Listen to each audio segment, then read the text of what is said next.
I woke before sunrise with the familiar throb running down my spine, a warning pulse that told me I needed my medication before I even tried to stand. I reached for the locked drawer in my nightstand, slid the key in, and pulled it open. Empty. Not a single pill bottle inside. Just a hollow space where relief should have been. For a moment, I told myself to breathe, to stay rational, to not jump to conclusions. But my hands were already shaking. I kept staring at the drawer as if the pills might reappear if I blinked hard enough. I reached for my phone instead. "Eve, my meds are gone. Did either of you stop by yesterday?" Shiloh replied instantly, as if she had been waiting. "Shiloh, did you misplace them again, Eve? This is exactly what I mean. Everything becomes a crisis with you." Another message appeared before I could respond. "Maeve, honey, no one took anything. You must have moved them when you were stressed. Happens all the time." It did not. But their certainty pressed down on me, heavy and suffocating. My lower back flared, sending heat down my right leg. I forced myself upright, gripping the wall until the room stopped tipping. By evening, I could barely walk.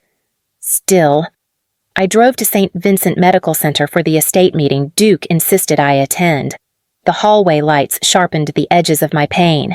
Every step felt like splitting bone. But I kept going, one breath at a time, because Duke had asked for me, because someone had taken something from me, because I needed answers. When I pushed open the conference room door, every head turned. My mother's hands flew to her lips. My father, Rowan, stared at the floor, and Shiloh, perfect Shiloh, went white, as if the sight of me standing there was the one thing she never planned for. Duke sat near the end of the table in his wheelchair, thinner than I remembered, his breath uneven. But when he saw me, his eyes filled and he whispered, "You came. I knew you would." Before I could reach him, "Doctor," Selena Hart stepped forward with a tablet in her hand. "We should start. The video will explain more than I can." Video. My stomach dropped. She tapped the screen. A grainy image filled the wall monitor. My mother's voice split the room. "Turn it off." Shiloh staggered backward, her hand clutching the table. "No, stop." But Dr. Hart didn't stop. Footage played. My mother entering my apartment using a spare key I never gave her.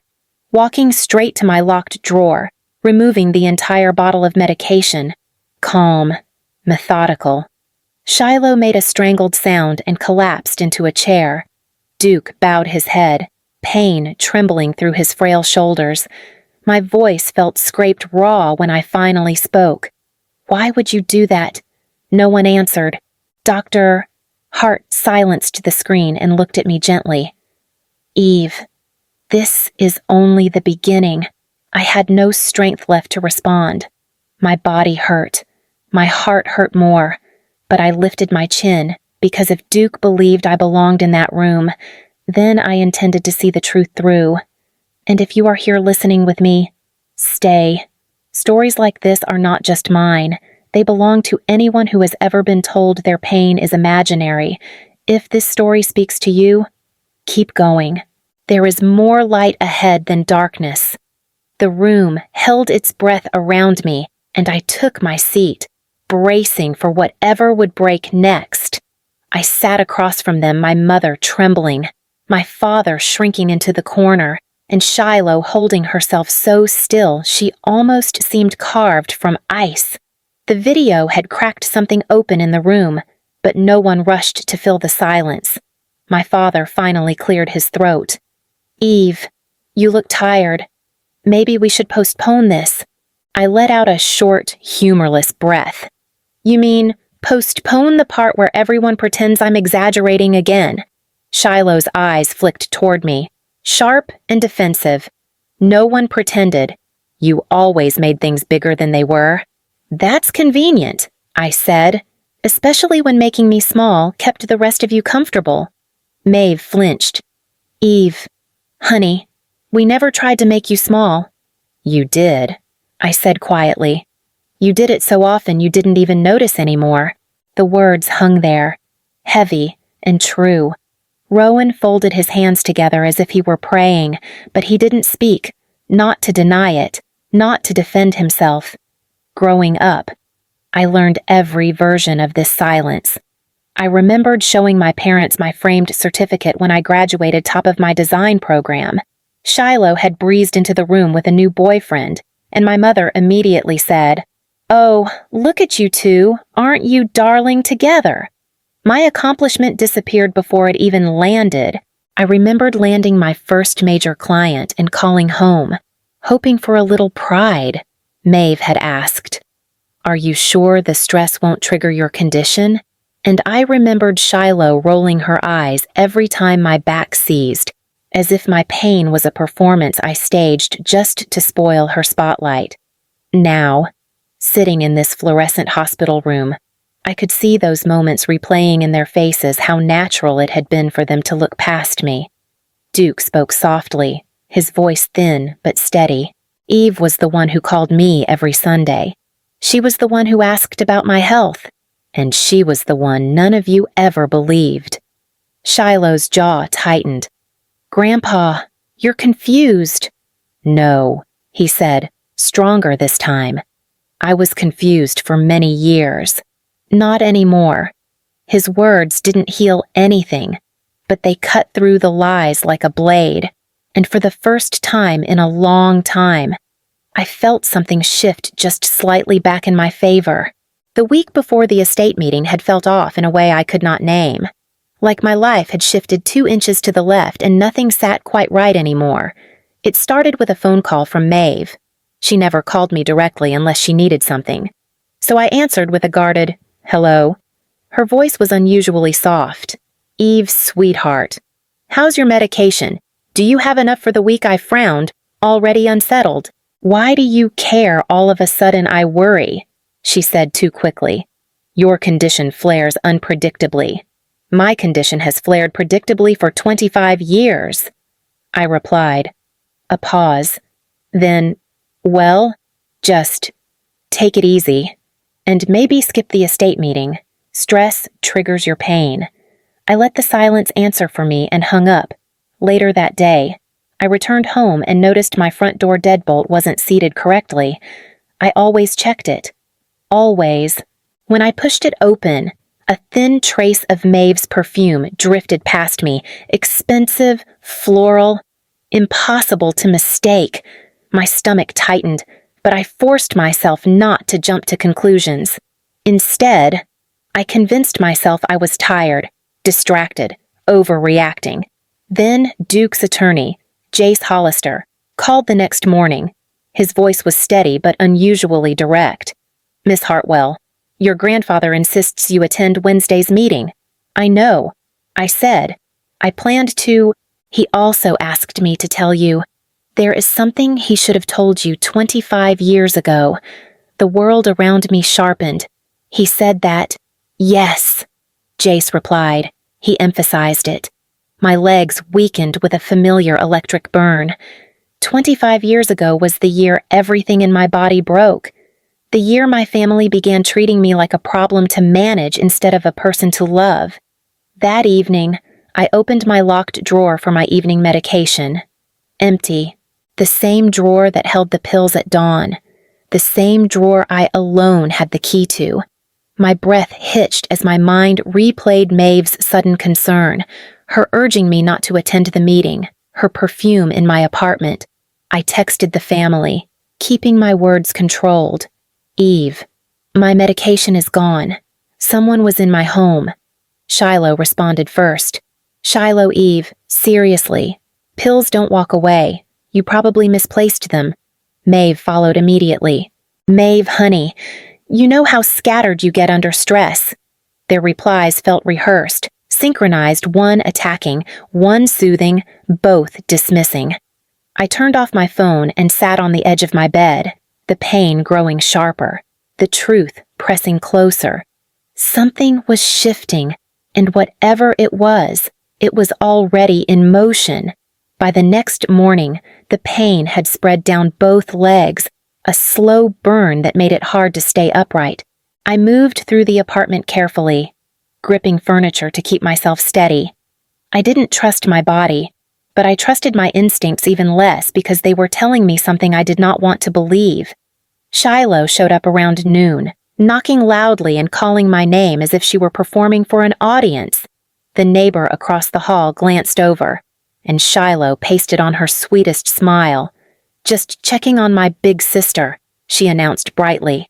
The moment the door closed, her expression collapsed. "You look terrible," she said flatly. "Maybe you should stay home tomorrow. Grandpa would understand." I leaned against the counter to ease the pressure on my spine. The attorney called me. Grandpa insists I be there. Shiloh froze.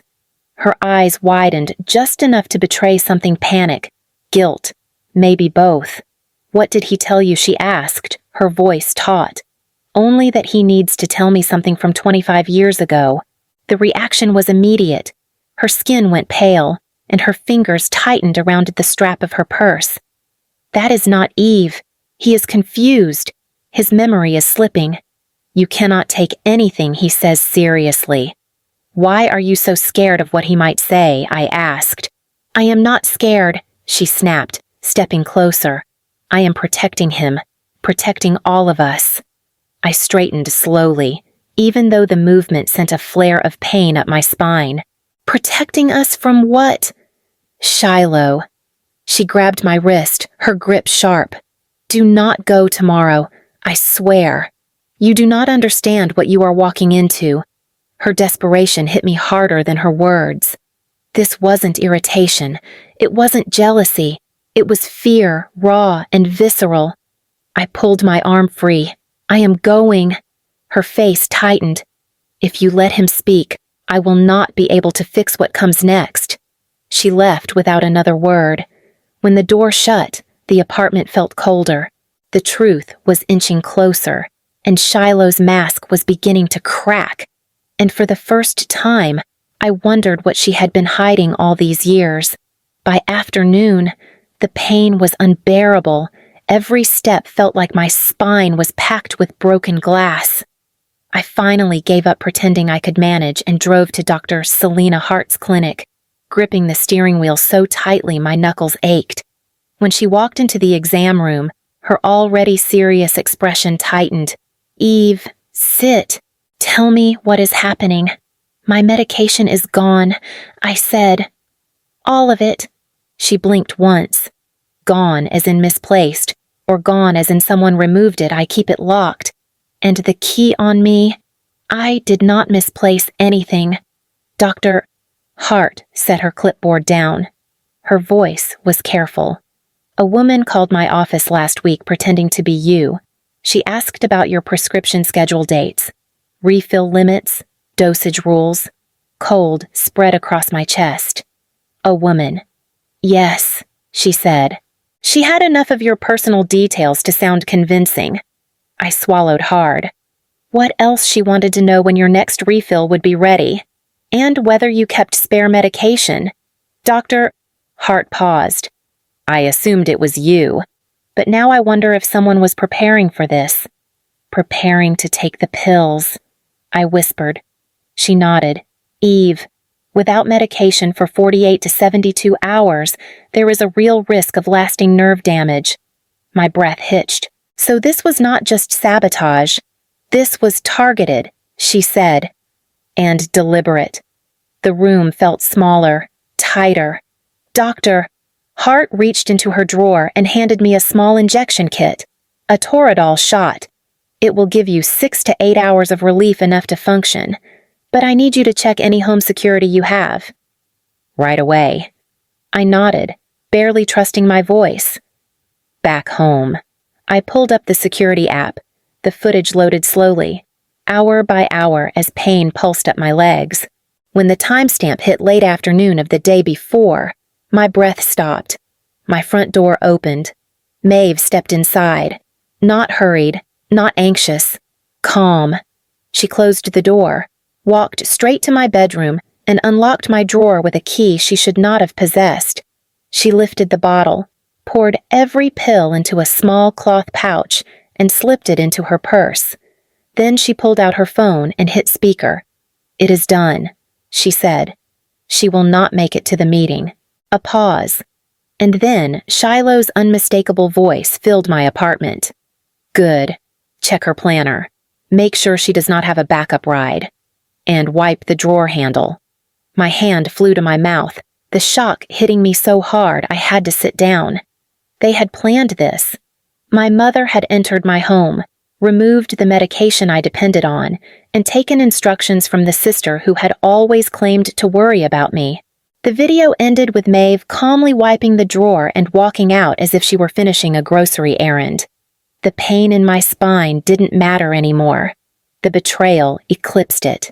I closed the laptop gently, even though my hands were shaking. Whatever truth Duke wanted to tell me, whatever he had been holding for 25 years, it was connected to this. And now I knew one thing with absolute clarity. Someone in my family wanted me weakened, silenced, or gone. I was going to the estate meeting anyway. By the time I reached the hospital for the estate meeting, the Toradol was already fading. My legs trembled beneath me, but I forced myself down the hallway, gripping the rail as I went. I would not give Shiloh the satisfaction of seeing me collapse. When I pushed open the conference room door, conversations snapped shut. Maeve's face drained of color. Rowan's shoulders curled inward, as if he were trying to disappear into the wall. And Shiloh, impeccably dressed, perfectly put together, went rigid. Her eyes locked on me in disbelief. "You should be in bed," she said sharply. "You are in no condition to be here."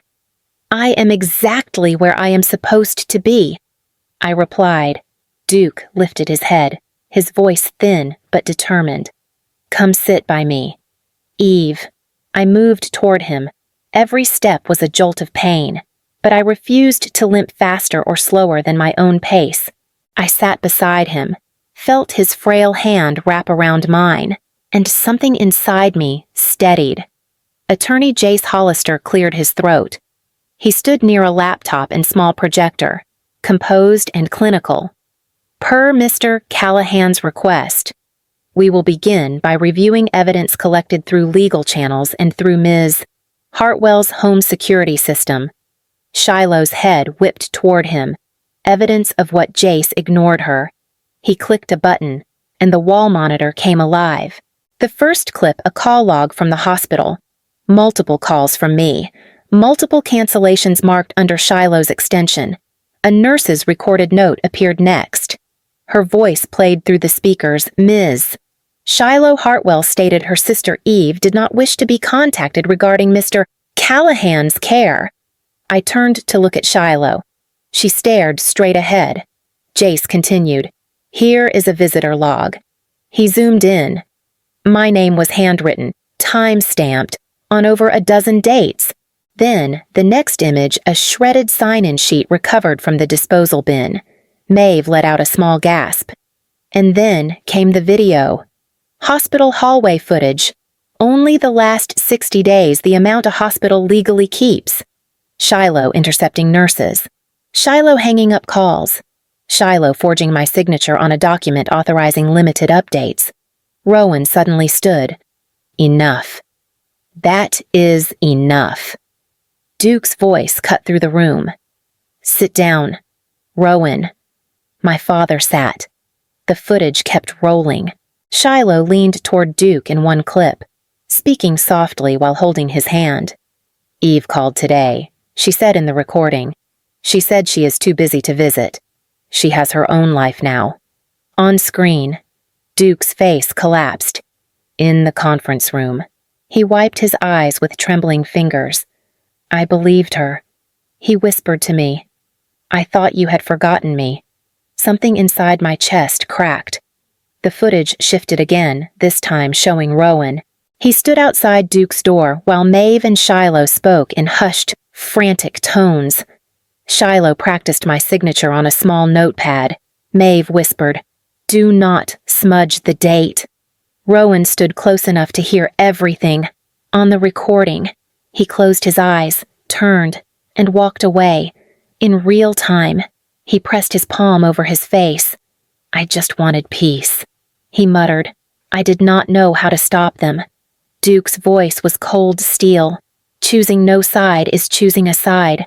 Rowan, you stood by while they hurt her. Jace paused the video. There is one more piece of evidence. Shiloh's composure finally faltered. Do not play it. But he pressed play anyway. My mother appeared on the screen entering my apartment, unlocking my drawer, taking my medication, and calling Shiloh. It is done, she said. She will not be able to stand tomorrow. In the conference room, Maeve broke into sobs. Shiloh stared at the floor, her hands shaking. Rowan whispered, Dear God. Duke looked around at the table, hurt, exhausted, resolute. This family, he said, has been living on lies for far too long. No one argued. No one looked at me. The truth had finally dragged every one of them into the light. The room stayed silent after the last frame of footage faded. Maeve wiped her face with shaking hands. Rowan hunched over, elbows on his knees. Shiloh stared at the blank monitor as if willing it to swallow her. Then she stood. Her voice cracked on the first word. Fine. Everyone looked up. You want the truth, she said. You want everything out. Then let us do it, Maeve whispered. Shiloh, stop. No. Shiloh snapped. We cannot hide it anymore. Duke straightened slightly, his expression heavy with dread. Shiloh pointed at me with a trembling finger. Eve's pain did not start because she was fragile. It started because of me. Blood rushed to my ears. Shiloh swallowed hard. I was 9. We were playing in the basement. I got mad. I pushed her. She fell down the stairs. Maeve let out a choked sob. Rowan closed his eyes. Shiloh kept going, the words spilling out. I did not mean to hurt you that badly. I thought you would get up. I did not think your back would break. Her voice collapsed. Dad told me if anyone found out, they would take me away. Mom said the family would be destroyed. They made me lie. I felt the air leave my lungs. I had no memory of falling, only waking in a hospital, hearing whispers of she fell while playing alone. Duke's voice was low, shaking. I heard the scream. I ran down those stairs. Eve was unconscious, twisted in a way a child cannot be from slipping. He wiped his eyes. Shiloh was frozen at the top, shaking so hard she could not speak. Rowan finally looked up. We were scared. We panicked. We thought protecting Shiloh was protecting the family, at the cost of me.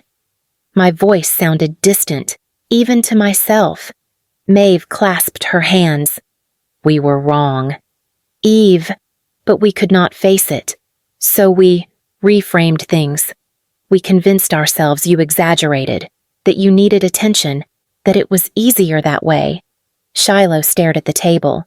If people believed you were sick because of something else, they would not ask what really happened. Duke turned toward me, tears streaking his cheeks. I let it happen. I stayed silent when I should have protected you. All these years, I paid your medical bills because guilt was the only thing I had left. Hearing it laid bare every justification, every lie, every choice that shaped my entire life hit with a force that nearly pushed me back in my chair. I whispered, You could not afford to love me. Not if loving me meant admitting what you did. No one argued. The truth had finally broken open, and none of us would leave that room the same. Attorney Jace Hollister waited until the room settled, then opened a folder thick with documents. His voice was even, but the tension around him felt sharp enough to cut. We need to address legal consequences, he said. Not tomorrow. Now. Maeve stiffened. Legal consequences. For a family matter. This stopped being a family matter the moment medication was stolen and signatures were forged. Jace replied, Mrs. Hartwell, You face charges as an accessory to the theft of controlled substances. Cooperation may reduce the outcome, but it will not erase it. Maeve's hands dropped into her lap. She looked small, almost childlike, as she whispered, "I did what Shiloh asked." "I thought that is the problem," I said softly. "You only thought about her." Jace continued, turning to Shiloh. "You face fraud, forgery, and conspiracy charges. Given your lack of prior offenses, you are likely looking at supervised probation, approximately 18 to 30 months. Shiloh flinched but did not argue. Rowan rubbed his face. "And me. You witnessed medical fraud and failed to report it," Jace said. "Your licensing board will be notified. Their decision may affect your practice." Rowan's voice cracked. "I just wanted peace." Duke's reply was immediate. "Peace bought with someone else's suffering is not peace." Silence closed in again. Finally, Jace set a single envelope in front of Duke. "And now, per your grandfather's instructions, the estate." Duke gestured weakly for him to continue. "Mr. Callahan established a trust that includes a moral clause," Jace said. "Shiloh may inherit her portion only if she repays the full medical expenses Mr. Callahan covered for Eve over 25 years. The total is $186,400. Shiloh's eyes widened. She calculated something behind them, then exhaled. "Fine. I will pay it." Duke turned to me, his hand trembling as it found mine. "Eve," he whispered, "I am leaving everything else to you, not because you need it, but because you deserved to be chosen a long time ago." No one spoke after that. There was nothing left to say. Duke passed 3 nights after the meeting, quietly, the way he had lived most of his later years. No dramatics, no speeches, just a soft exhale that carried decades of guilt with it. When Jace called to tell me, I sat on the floor of my apartment and let the silence fill every space my family had carved hollow. Months moved strangely after that. Shiloh sold her house first, then her truck, each sale chipping away the version of herself she had tried to maintain. Maeve began mandatory counseling and wrote letters careful, handwritten pages owning every decision she had made. Some I read, some I threw away. Rowan showed up once a month, beginning every conversation with the same words, "I failed you." I let him speak. That was all I allowed. But none of it moved me toward forgiveness. I did not want forgiveness. I wanted truth. So when I finally returned to our old house in Lake Oswego, it felt less like a visit and more like walking into a wound. The new owners let me in. I went straight to the basement, gripping the railing the same way I had when I was 11. When my body had been dragged into pain, I did not understand. The basement smelled of dust and old wood. I knelt near the water heater, where Duke had once stood trembling with fear, and pressed on the loose panel behind it. It shifted easily. Inside the cavity lay a weathered box. My breath tightened. I carried it upstairs before opening it. On top was a thick stack of photocopied medical files records from the hospital the night I fell. Notes from the attending physician pattern of injury inconsistent with accidental fall. Questions marked. Answers avoided. Below them sat a leather notebook. Duke's handwriting filled every page, 2 decades of apologies he never gave aloud. I stayed silent when the truth could have saved you. He had written. I tried to carry the weight myself. But silence does not erase harm. It only deepens it. The last item was wrapped in a piece of cloth, a brass match case, heavy, worn smooth, engraved with 4 words, "May light find you." Under it lay a slip of paper. I used this to find you in the dark that night. I should have used it to expose the truth. Now it belongs to you. I closed my hand around the case. It was warm from my touch, but it felt like Duke's hand was there too, steadying mine. Not guiding me backward, guiding me forward. I moved into Duke's small ranch house in early spring, when the grass was just beginning to recover from winter. The space felt unfinished, waiting for someone to decide what it would become. I spent my mornings sorting through his things, and my afternoons sketching ideas for a new studio. Not the kind built to impress clients, one built to make space for people who had never been believed. I named it Heart and Light Design. It felt right. One afternoon, as I painted the front door, I heard gravel crunching. Shiloh approached slowly, dressed simply, her confidence stripped down to something quieter. "I paid the restitution," she said. "All $186,400. "I know," I replied. She looked at me, eyes unsteady. "Do you hate me?" "No," I said, "but I am done bleeding so you can stay whole." Her breath wavered. She nodded, accepting it without negotiation. That alone told me she had changed, even if the change came from consequences rather than conscience. "I would like to try again someday," she whispered. "Maybe," I said, "but not on your timeline." She left without arguing. That was new. Later, I walked to the far edge of the property, where the grass opened into the 2-acre pasture Duke had quietly left for me. I pulled the brass match case from my pocket, feeling its weight settle into my palm. When I struck a match, the flame glowed against the dimming sky. "Thank you," I murmured to the empty field, "for finding me in the dark." Twice. The wind carried the smoke upward. I watched it rise, not as a goodbye, but as a beginning. If you are still here with me listening, breathing through each unraveling the way I did remember this part. Healing does not start with the family who broke you. It starts with the moment you choose to stand anyway. And if pieces of my story echo inside your own, stay with us. Share your voice. Your light matters more than you think. I closed the match case. This time, I was the one carrying the light forward.